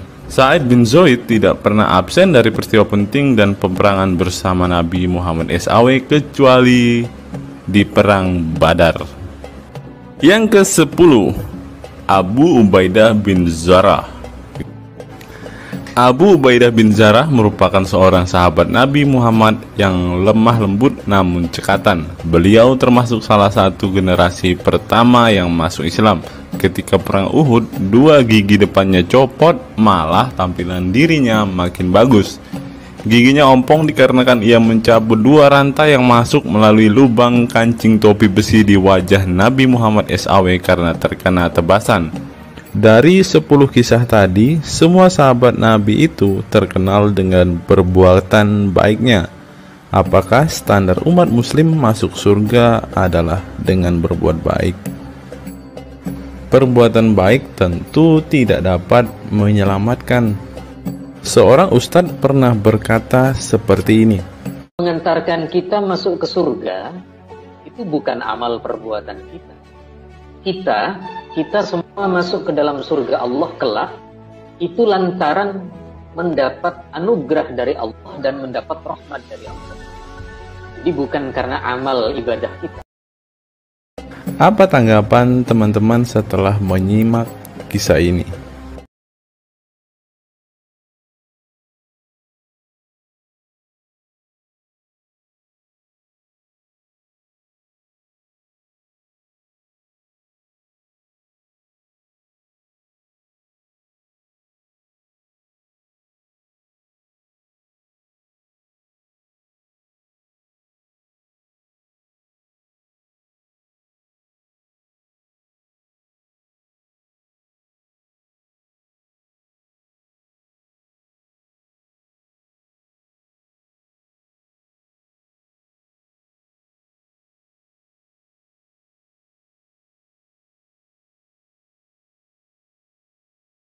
Saya teringat dengan satu perkataan seorang ustadz, teman-teman. Ustadz ini mengatakan bahwa memang benar saudara-saudara muslim kita itu hanya suka membaca Al-Quran, suka berbahasa Arab, tetapi pada kenyataannya mereka ini, teman-teman, ternyata adalah orang-orang yang tidak paham sama sekali dengan apa yang mereka baca, teman-teman. Dan akhirnya Ustadz ini mengatakan bahwa saudara-saudara muslim kita ini seperti keledai, teman-teman. Mari kita dengarkan apa yang disampaikan Ustadz ini. Kita bangga menghafal Al-Quran tapi tidak memahami Al-Quran. Senang mengulang berbahasa Arab tapi tidak mengerti bahasa Arab. Suka membaca Al-Quran tapi tidak memahami maknanya. Akhirnya apa? Menjadi keledai di Indonesia. Tidak sampai di situ saja, teman-teman. Menurut NU Online, seperti yang disampaikan oleh Gus Baha, ingin umat Islam banyak baca Al-Quran meski tak paham maknanya. Teman-teman bisa baca sendiri ya judul artikel ini. Artikel ini mengatakan seorang Gus ingin umatnya itu semua umatnya dia ingin bahwa mereka harus mau dan rajin membaca Al-Quran, teman-teman.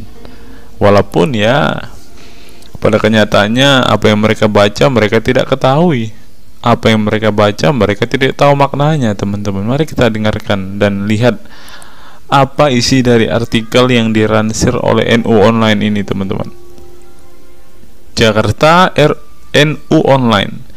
Rais Syuriah Pengurus Besar Nahdlatul Ulama PBNU Kiai Haji Ahmad Bahaudin Nur Salim yang biasa dikenal dengan Gus Baha mengingatkan umat muslim atau umat Islam untuk memperbanyak membaca Al-Quran meski tidak memahami maknanya. Waduh, gak bahaya kah ini? Ustadznya mengatakan harus baca saja Al-Quran walaupun tidak paham. Wah, bisa-bisa umat Islam jadi keledai se-Indonesia nih, seperti yang dikatakan Ustadz yang barusan tadi.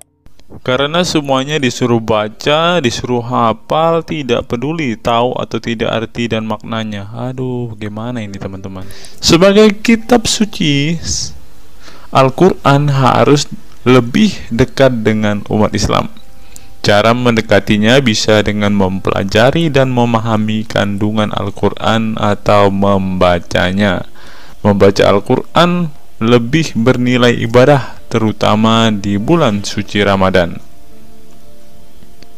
Saya paling sangat ingin di Ramadan ini banyak membaca Al-Quran, baik membaca secara qiraatan saja atau lebih jelasnya. Sebagaimana dikutip NU Online dari akun YouTube Santri Gayeng, menurut Gus Baha, membaca Al-Quran tidak harus menunggu paham arti dan tafsirnya, sebab membaca Al-Quran dari huruf ke huruf sudah bernilai ibadah. Meskipun seorang yang membacanya itu tidak paham arti dan maknanya, terlebih ketika membaca dan kemudian menjadikan isi Al-Quran sebagai bimbingan hidup. Gus Baha mencoba melogikakan orang yang membaca Al-Quran tetapi tidak memahami maknanya. Ia menjelaskan ketika seseorang membaca Al-Quran dan tidak paham maknanya, maka seseorang itu hanya menyibukkan diri dengan kalamullah. Hal ini menurut Gus Baha sesuatu yang baik. Tetapi Ustadz yang tadi mengatakan kalau hanya bisa membaca tetapi tidak ngerti maknanya, mereka sama dengan keledai di Indonesia. Nah, sekarang umat muslim bingung nih harus ngikutin yang mana, mau jadi keledai atau hanya menjadi pembaca tetapi tidak tahu apa-apa nih. Lanjut teman-teman. Efek dari kesibukan dengan kalamullah itu pasti tidak melakukan maksiat. Tetapi kalau kita melihat ya, kalau ada satu contoh kasus yang terjadi di pesantren kemarin kan teman-teman, di artikel yang kita baca sebelumnya, bahwa kejadian atau hal yang bersangkut paut dengan maksiat ini terjadi di dalam pondok pesantren teman-teman. Bagaimana ini Gus Baha? Kalau Anda mengatakan bahwa ketika orang sibuk dengan membaca Al-Quran dengan kesibukan membaca kalamullah dan bisa terhindar dari melakukan hal-hal maksiat, tapi kok di pondok pesantren malah terjadi maksiat nih Gus Baha, bagaimana ini? Lanjut, saya beri contoh, meskipun membaca saja dan tidak paham artinya itu tetap baik. Ada orang yang semalaman itu duduk bersama keluarga, ngobrol ringan tentang masa lalu, cerita lucunya atau lucunya anaknya. Pada malam itu ditulis oleh malaikat bahwa keluarga ini tidak maksiat, tidak dugem, tidak narkoba, dan tidak ke tempat maksiat, jelasnya. Gus Baha mengatakan keberkahan dari seorang muslim atau muslimah menyibukkan diri bercengkrama bersama keluarga, asik guyon dengan teman dan tetangga adalah tidak melakukan maksiat dan tidak macam-macam, apalagi jika saat itu membaca Al-Quran. Hal ini sesuai dengan kajian ilmu usul fikih yang dipelajari Gus Baha dari Al-Makfurlah Kiai Haji Maimun Zubair. Ia menegaskan bahwa di antara kebaikan agama Islam adalah meninggalkan itu adalah pekerjaan yang tidak butuh modal. Gus Baha menjelaskan, apabila seseorang ingin mendapat pahala sholat maka harus sholat. Kalau ingin mendapat pahala haji maka harus haji. Namun ada kebaikan yang tidak perlu modal, yaitu meninggalkan kemungkaran. Caranya cukup meninggalkan hal-hal yang dilarang Allah. Cara meninggalkan kemungkaran bisa dengan bercengkrama dengan keluarga, baca Al-Quran, bercanda dengan teman, dan hal positif lainnya. Sehingga kalau ada orang yang tanya, kenapa baca Al-Quran meskipun tidak paham itu dapat pahala? Satu, karena itu kalamullah. Kedua, sebagai kebaikan itu adalah meninggalkan kemaksiatan. Meninggalkan itu bisa dilakukan dengan hal-hal mudah. Ini pentingnya ngaji. Saya ngaji usul fikih dengan Kiai Haji Maimun, abahnya Gus Yasin, katanya. Gus Baha mengaku sejak kecil ia sudah terbiasa membaca dan mempelajari Al-Quran, bahkan hingga saat ini. Kebiasaan Gus Baha mempelajari Al-Quran yang berlangsung puluhan tahun ini membuatnya memiliki kecintaan yang mendalam dengan kitab suci yang diturunkan kepada Nabi Muhammad itu. Ia juga membaca banyak literatur klasik maupun modern untuk memahami Al-Quran, kemudian melakukan diskusi dengan banyak pakar Al-Quran dari berbagai daerah dan negara tentang berbagai tema. Tetapi syukur-syukur bacanya Al-Quran itu paham, artinya paham sesuai dengan kapasitas masing-masing. Saya mulai kecil hingga sekarang masih ngaji Al-Quran, masih belajar, juga masih terus mencari ilmu, ucap pengasuh pondok pesantren Tahfidzul Quran LP3 IA Rembang, Jawa Tengah itu. Nah teman-teman, setelah mendengarkan apa yang dikatakan Ustadz Munzir Situmorang dan juga Gus Baha ini, taulah kita sekarang mengapa ketika ada debater Islam yang berdebat dengan saudara-saudara apologet Kristen kita, mereka tidak paham sama sekali dengan Quran mereka, dengan hadis mereka, karena ya seperti ini teman-teman. membaca Al-Quran, menghafal Al-Quran itu adalah sebuah ibadah bagi kepercayaan mereka, teman-teman. Walaupun mereka tidak paham apa yang mereka baca, walaupun mereka tidak mengerti sama sekali apa yang mereka baca, teman-teman, yang penting dibaca saja. Itu adalah sebuah amal baik. Nah, teman-teman, kita belajar bahwa ketika apologet Kristen berdebat dengan para apologet Islam atau dengan para polemikus Muslim, inilah yang terjadi, teman-teman. Mereka tidak paham sama sekali ketika mereka ditanya isi hadis dan Qur'annya.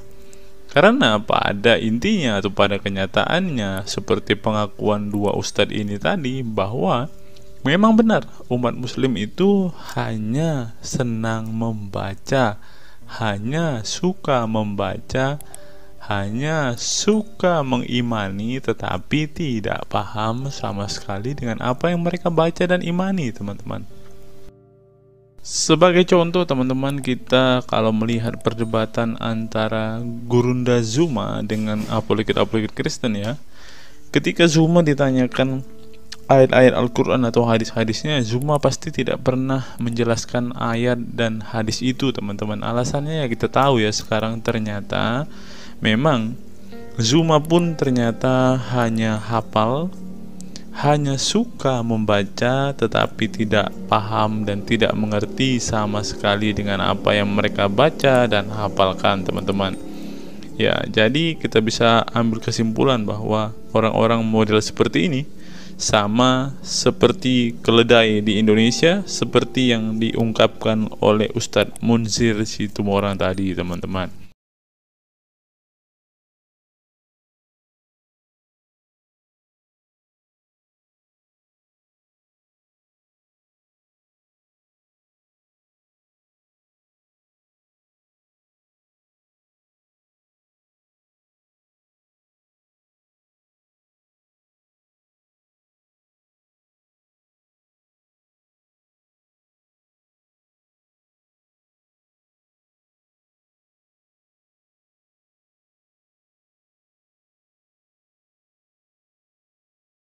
Fenomena pemurtadan dan kelompok Islam radikal. Sejumlah sarjana Islam mengemukakan hukuman seorang murtad adalah hak prerogatif Tuhan, bukan wewenang manusia. Masalah pemurtadan selalu menjadi isu penting dalam sejarah wacana keislaman. Dalam Islam, tindakan atau sikap seseorang muslim meninggalkan agama Islam, baik dengan perkataan maupun dengan perbuatan, disebut dengan ridah atau irtidad dalam bahasa Arab. Dan orang muslim yang melakukan tindakan ini disebut murtad. Nah, seperti yang dikatakan oleh Yakut tadi, teman-teman, dengan mengatakan toa itu seperti gonggongan anjing, dia sudah murtad, teman-teman. Itulah sebabnya saudara-saudara muslim menganjurkan dia untuk istighfar dan mengucapkan 2 kalimat syahadat kembali. Lanjut. Seorang dikatakan murtad belum tentu mereka pindah atau konversi ke agama baru. Bisa juga mereka kemudian memilih untuk tidak beragama, menjadi sekuler, ateis, agnostik, dan lain sebagainya. Masalah pemurtadan ini bukan hanya diskursus dan fenomena eksklusif dalam Islam saja, tetapi juga dalam agama-agama lain ya. Ada banyak pendapat di kalangan sarjana muslim tentang status ridah dan bagaimana seharusnya memperlakukan seorang murtad. Ada yang berpendapat ridah adalah masalah kepolitikan, bukan masalah teologi keagamaan, sehingga orang yang keluar dari Islam murtad tidak perlu dikenai hukuman apapun, termasuk hukuman pembunuhan. Karena itu akan bertentangan dengan doktrin Islam dan Al-Quran yang menggaransi kebebasan bagi seseorang untuk beriman dan beragama atau tidak beriman dan tidak beragama. Bagi mereka, sejarah hukuman pembunuhan bagi orang-orang yang keluar dari Islam lebih mengacu pada fenomena dan alasan sosial politik belaka. Dengan kata lain, kata murtad bagi mereka mengacu pada pengertian pembangkangan politik ketimbang pemberontakan teologis. Tak ada konsensus mengenainya. Tetapi ada pula yang berargumen bahwa masalah pemurtadan adalah masalah teologi keagamaan, sehingga orang yang mendeklarasikan diri keluar dari Islam harus dihukum bunuh seperti yang dipraktikkan oleh generasi Islam pasca wafatnya Nabi Muhammad. Menariknya, sejumlah sarjana Islam terkemuka, baik klasik maupun kontemporer, baik Sunni maupun Syiah, sebut saja seperti Muhammad bin Ahmad al-Saraki, Abu al-Walid al-Baji, Ibrahim al-Naqi, Ibnu al-Human, Buharuddin al-Mahinani hingga Ali Goma, Husin Ali Mutazir, Zafed Ahmad Gamidi, dan Torik Ramadan menyatakan tidak ada konsensus dari para ulama tentang hukuman bunuh bagi seorang murtad. Mereka juga menegaskan bahwa hukuman seorang murtad adalah hak prerogatif Tuhan, bukan wewenang manusia. Nah, sekarang kalau kita melihat, ada seorang ustadz mengatakan, siapa namanya itu, Abdul Somad bilang, bagi yang murtad darahnya halal. Nah, gimana ya dengan Abdul Somad ini, teman-teman? Dia sudah tidak menghidupi apa yang diajarkan oleh pendahulu-pendahulunya, teman-teman. Lanjut, masalah sejarah dan fenomena pemurtadan dalam Islam ini dengan baik dikupas oleh Abdullah Said dalam Freedom of Religion, Apostasy and Islam, atau Taha Jabir Al-Wani dalam Apostasy in Islam, A Historical and Scriptural Analysis. Tulisanku ini tak bermaksud membahas secara lebih dalam dan detail tentang pemurtadan ini, tetapi ingin menyajikan sejumlah fenomena pemurtadan di kalangan masyarakat Islam kontemporer, di mana banyak orang-orang yang memilih keluar dari Islam bukan lantaran menghadapi peliknya masalah teologi keislaman misalnya, melainkan dikarenakan telah muak menyaksikan perilaku Islam itu sendiri, khususnya kalangan muslim ekstremis. Nah, ini juga yang buat saudara-saudara kita muslim murtad, teman-teman. Nggak tahu ya Abdul Somad termasuk orang yang Islam atau muslim yang ekstremis atau enggak ya, karena dia bilang siapa yang murtad darahnya halal. Bisa jadi Somad salah satu Islam ekstremis. Berikutnya, faktor trauma. Bagi kelompok Islam militan konservatif, pemurtadan adalah tindakan haram dan kaum murtad harus dibunuh. Tetapi mereka tidak menyadari bahwa banyak kaum Islam yang memilih menjadi murtad justru karena mereka trauma dengan perilaku brutal kelompok radikal Islam itu sendiri. Lihat misalnya penuturan sejumlah mantan muslim dalam buku Living Islam, Apostate Speak Out, yang diedit oleh Ibnu Warak, nama samaran seorang pensiunan Islam kelahiran Rajkot, India. Dalam buku yang sangat provokatif ini, sejumlah ex-muslim bersuara keras memberi kesaksian tentang kebobrokan perilaku kelompok muslim radikal di negara-negara yang mayoritas berpenduduk muslim seperti Pakistan, Bangladesh, Aljazair, Iran, Afghanistan, dan lain sebagainya. Para penulis buku ini sebelumnya merupakan para sarjana aktivis muslim yang taat saleh sampai akhirnya mereka menyaksikan momen-momen mengerikan dalam hidup mereka hingga akhirnya mereka menyatakan goodbye pada Islam. Lihat teman-teman, mereka ini adalah saksi keekstriman Islam, teman-teman. Kini mereka memilih menjadi Kristen, agnostik, ateis, humanis, sekularis, free thinker, dan lain sebagainya. Setelah mendeklarasikan dari emoh pada Islam, mereka kemudian pada umumnya memilih tinggal di Barat, khususnya Amerika Serikat, Kanada, Eropa Barat, dan Australia. Karena kalau mereka tinggal di Arab ya pasti dipenggal, teman-teman. Sebagai suaka baru mereka dengan pertimbangan satu, masalah ketidakamanan jika mereka tinggal di negara asal mereka, sebab seorang yang pindah agama dihukumi murtad dan mereka itu bisa dibunuh. Nah, benar apa yang saya katakan tadi kan, teman-teman. Yang kedua, lantaran di barat ada jaminan soal kebebasan beragama. Nah, kalau di negara asal mereka hanya satu agama, teman-teman. Kalau mau meluk agama lain ya siap-siap dipenggal karena darahnya halal. Inilah ajaran Islam yang asli. Berikutnya, buku yang ditulis oleh kaum murtad ini penting untuk disimak sebagai kritik tajam atas tindakan radikalisme agama yang dilakukan oleh, meminjam istilah Muhammad Said Asmani, kelompok ekstrim yang sering menebarkan kekerasan dan kebencian dalam menyampaikan pesan-pesan keagamaan tanpa disadari bahwa perilaku sadis dan barbar mereka telah menyebabkan sebagian umat Islam frustasi dan kehilangan kepercayaan terhadap agama mereka, kemudian memilih hengkang dari Islam. Ini menunjukkan bahwa masalah pemurtadan atau proses konversi tidak semata-mata masalah teologi keagamaan, tetapi juga sosial, politik, dan ekonomi. Itulah yang dialami Ibnu Warraq, Ali Sina, Anwar Saik, Faisal Muhammad, Syarek Malik, Samia Libini, Abul Qasem, dan masih banyak lagi. Semula mereka adalah para pemeluk Islam saleh yang kemudian memilih keluar dari agama ini setelah mereka mengalami dan menyaksikan peristiwa tragis dalam sejarah hidup mereka. Simak misalnya penuturan Ali Sina dalam Why I Live Islam, My Passage from Faith to Enlightenment.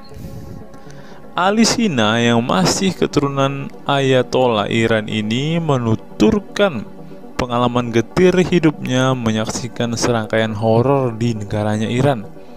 Dia mengatakan sejak Ayatollah Khomeini berhasil menggulingkan diktator Shah Reza Pahlavi pada tahun 1979, segera ia mengganti ideologi sekuler negara dengan ideologi Islami yang tunduk sepenuhnya pada otoritas Khomeini. Masih menurut Ali Sina, alih-alih ingin menegakkan kedaulatan dalam praktiknya, yang terjadi justru penegak kedaulatan Khomeini, di mana melalui agen rahasianya yang bernama Saza Mene Ate Laat Fa Amniate Keskharar yang disingkat Sefak, dia dan para pendukungnya menghancurkan siapapun yang tidak mau tunduk pada otoritas politik keagamaannya, termasuk bekas sekutunya. Maka pada saat Imam Khomeini berkuasa, kata Sina, nyawa pun menjadi sangat murah. Ribuan orang Irak dibunuh sebagai efek perang teluk antara Iran-Irak. Ribuan pengikut Bahai Faith disiksa dengan tuduhan murtad, dan ribuan penduduk Iran yang menolak otoritas politik dan agama sang imam dipenjara. Nasib kaum perempuan lebih tragis lagi. Sebelum dibunuh, mereka diperkosa oleh tentara syariat dengan alasan sebagai imbalan pembangkangan kepada sang ayatollah sekaligus tiket menuju surga. Ngeri teman-teman, tiket menuju surga. Peristiwa tragis semasa rezim Khomeini ini membuat Ali Sina trauma dan kehilangan kepercayaan terhadap Islam, sehingga ia memilih murtad. Sekarang ia mendirikan Faith Freedom Foundation untuk mengadvokasi orang-orang yang ingin meninggalkan Islam. Selain Ali Sina, pengalaman getir juga dialami oleh Abul Qasem Bangladesh, Syarek Malik Pakistan, Anwar Saik Pakistan Bertain, Nadia dari Maroko, Samia Libina dari Tunisia, Azad dari India, dan masih banyak lagi. Setelah mengalami dan menyaksikan sejumlah peristiwa tragis kekerasan agama yang dilakukan kaum muslim radikal di negara mereka, mereka kemudian hijrah ke iman yang baru. Memang tidak bisa dipungkiri di negara-negara berbasis Islam itu telah terjadi sejumlah peristiwa sadis yang dilakukan sekelompok rezim muslim militan dan kaum radikal agama demi ambisi politik kekuasaan mereka. Atas nama agama dan penegakan syariat Islam, mereka melakukan serangkaian teror dan kekerasan terhadap kelompok minoritas dan lawan-lawan politik agamanya. Penulis perempuan Mesir Bad Ye'or telah menunjukkan dengan baik sebagian dari sejarah gelap radikalisme kelompok militan konservatif terhadap kaum minoritas ini dalam buku The Decline of Eastern Christianity Under Islam From Jihad to Dhimmitud. Dalam buku ini, dia berpendapat bahwa konsep dhimmi, khususnya Kristen dan Yahudi yang secara literal mengacu pada definisi protected people, orang-orang yang dilindungi, dalam realitasnya justru menjadi kelompok yang diperas, dieksploitasi karena di samping dipaksa membayar pajak pada pemerintah, mereka tidak pernah menikmati hak-hak sipil sebagai warga negara. Di negara-negara berbasis syariat Islam, mereka memang menjadi warga negara kelas 2, kalau bukan malah tidak berkelas lagi. Wah. Tidak hanya non-muslim saja, kaum muslim yang kebetulan berseberangan dengan ideologi dan aliran keagamaan rezim penguasa, baik rezim Sunni maupun Syiah, juga mendapat perlakuan kejam dan diskriminatif. Sebagian dari kaum muslim yang dizolimi oleh rezim Islam ekstrim ini masih bertahan memeluk Islam. Tetapi sebagian lain lebih memilih kabur ke negeri lain dan emoh memeluk Islam lagi. Ilustrasi di atas merupakan peringatan keras sekaligus memberi pelajaran berharga bagi umat Islam. Dengarnya saudara-saudara Islam, khususnya kelompok muslim militan konservatif yang selama ini getol berdakwah dengan cara-cara kekerasan dan intoleran.